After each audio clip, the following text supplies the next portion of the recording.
muuqaalkan waxaa laga yaabaa in uu bedelo noloshaada. So fadlan dhamayso. Haddii aanu bedelin, I promise you, maalinkaaga inuu ka dhigi doono mid fiican.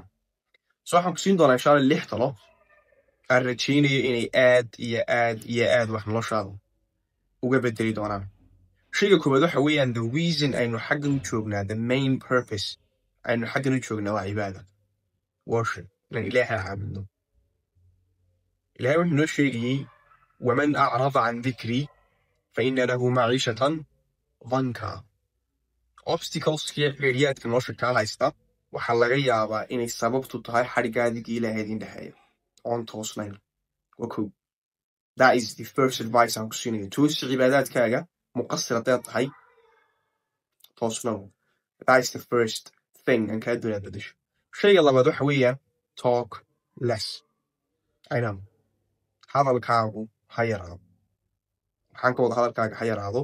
Mar walbo hadalkaagu yaraado waa mar walbo ood wax dhegaysato. Laba dhagood baan leenahay iyo hal af.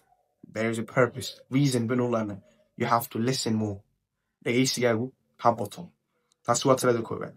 Talada labaad aan ku siinayaa waxa weeyaan plan, qorshayn. Ma aha hadaf. Dad badan baa isku qaldan. inaad hadaf yeelashaa nolosha is something very beautiful, waa shay aad u muhiima. Laakiin qorshuhuna uu ka sii muhiimsan yahay.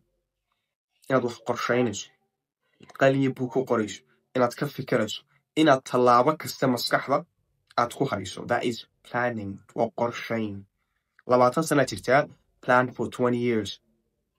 صح قدر الله ما شاء فعل وحق قرن وقرن yihiin. Laakiin adigu sacay baa lagu weydiiyey qorshe hayso. Kanaan qabanaya qorshe ku soco. Taas waa talada labaad ee ku siinayo regardless of what age ama da'da jirta intay tahay. Talada saddexaad ee ku siinayo waxa weeyaan learn more. Waxay doonto ahaato waxun baro. Luqad cusub, xirfad cusub, dad cusub. Learn something. Ha joojinin waxbarashada marnaba. Don't waste your time. Baro wax. Wuxuu doona ha ahaado. Xirfad, luqad, dad, dabeecad, wax xun baro. Macalinka ugu wanaagsan aad yeelan kartaana waa adduunka. The life itself is a big lesson. So learn. Do not ever stop learning. Tala saddexaad aan ku siinaya waa taa.